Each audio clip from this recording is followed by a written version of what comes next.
julgamento do Bolsonaro, né?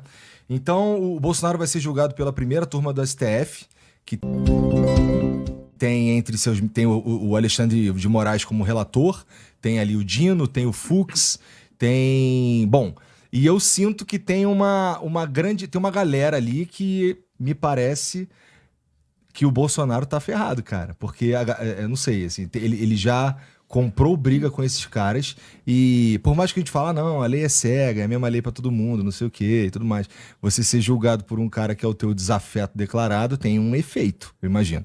Então, esse julgamento ele começa amanhã com o Alexandre de Moraes lendo o relatório, não é?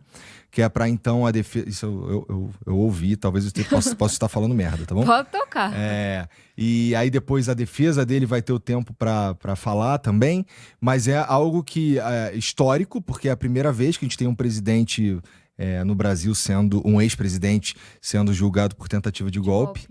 E isso daí pretende, quer dizer, tem todo o potencial de chacoalhar bastante o cenário político, e a gente está falando de pessoas eleitas e eleições do ano que vem, né? O desenrolo desse julgamento aí vai ter impactos que reverberarão aí pelo menos até as eleições do ano que vem. Mesmo que o Bolsonaro já estava inelegível, ainda existia, pelo menos ali no discurso, uma esperança de que ele pudesse disputar e tudo mais, e tem um monte de coisa envolvida. Por exemplo, quem será o candidato apoiado pelo Bolsonaro? Para quem Bolsonaro entregará a sua base de eleitores, não é? Porque, assim, imagina, você entrega essa base de eleitores para um cara que, vamos dizer que seja eleito e vamos dizer que faça um bom trabalho. A princípio, essa base começa a deixar de ser bolsonarista, de certa forma. Então eu fico pensando o que está passando pela cabeça dos caras agora com tudo isso acontecendo e todas essas possibilidades, né? Mas falando especificamente de amanhã, vocês esperam alguma coisa? Vocês acham que... Como é que vocês acham que vai se dar isso daí? Parece que o Bolsonaro, inclusive, não vai, né? Bom, antes de mais nada, queria agradecer, Igor, o convite, né, a oportunidade de estar aqui com a deputada Tabata Amaral, pessoa que eu muito admiro pela capacidade de se posicionar politicamente. Acho que em momentos de tanto obscurantismo na política, né, a gente vê a cada legislatura tudo piorando, e a deputada é um sopro de esperança para os brasileiros que ainda acreditam que não existe outro caminho senão a política, né? Então é um prazer estar aqui, né, com você, Tabata. Obrigada. E obrigado novamente, Igor. Bom, Valeu. Eu acho assim, vou deixar mais para a Tabata falar sobre o ambiente político, até porque você se aproximar um pouquinho. até porque ela está dentro, né, nós, enquanto analistas externos, a gente tem uma visão, e queria saber da Tabata, assim, lá dentro da política institucional, como que está essa expectativa e o que você, enquanto política, espera, né, desse desfecho, que na realidade até demora um pouco, né? Acho até porque é um ex-presidente, tem demorado um pouquinho mais. Se fosse qualquer outro brasileiro, como os outros, né, já estão presos. E o que você espera, o reflexo dentro do nosso Congresso e dentro da nossa política, esse julgamento do Bolsonaro? Pessoal, primeiro, boa noite. Um prazer estar aqui mais uma vez. Muitíssimo obrigada, Igor, pelo convite. Cobori, uma alegria estar falando contigo também. Sobre só amanhã. Porque ele puxou teu saco, né? Tô brincando. É um prazer estar falando contigo também, Igor. Deixa de besteira. Tá bom. Ele tá fazendo bullying com a gente desde a hora que a gente entrou aqui, tá? Só pra deixar esse comentário aí. Sobre amanhã.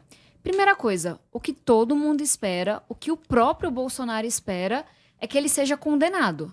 Não vai ser amanhã, mas deve ser nos próximos dias. Eu acho que é importante relembrar aqui, porque, primeiro, o roteirista do Brasil dá uma exagerada, e tem muita coisa, e a gente acaba se perdendo, isso é natural, mas também como que ele chegou até aqui, né? Porque acho que isso é bem importante. Primeira coisa, Bolsonaro, ao longo dos últimos anos, cometeu uma série de crimes. Eu vou falar daqueles mais concretos, mais materializados. Os mais de 50 imóveis que ele comprou com dinheiro vivo, e até hoje ele não explicou de onde veio esse dinheiro vivo. Todos os dinheiros que passaram por ex-funcionários, familiares e por aí vai. Joias que ele recebeu e vendeu.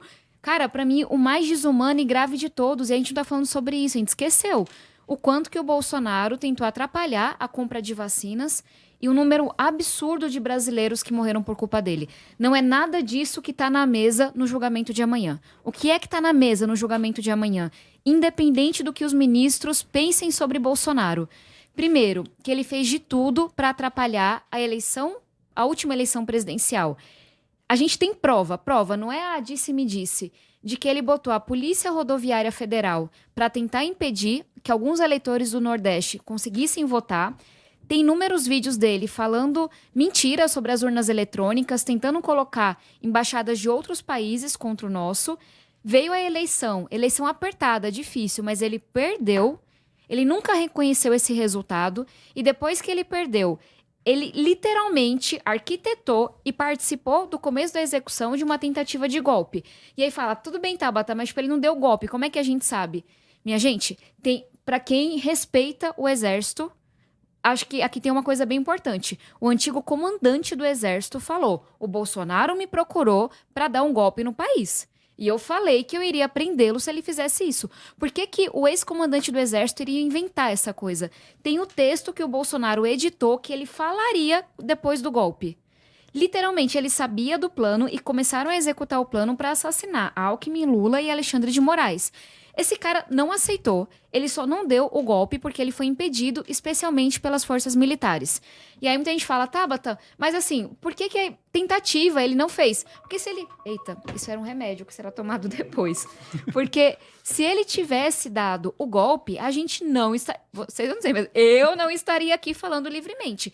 Então não faz sentido, tipo, você ter uma lei contra golpe. A gente tem lei para quem tenta dar um golpe, enquanto você pode fazer alguma coisa.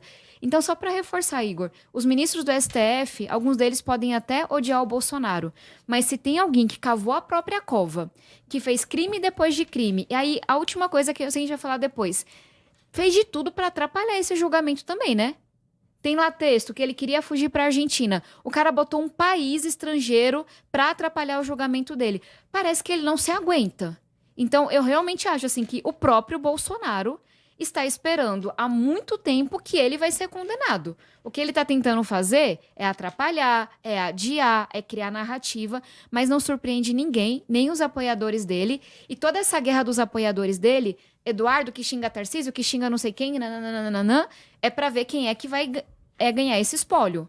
O Eduardo Bolsonaro está preocupado que seja o Tarcísio, e não um filho do Bolsonaro, entendeu? Não é sobre o país.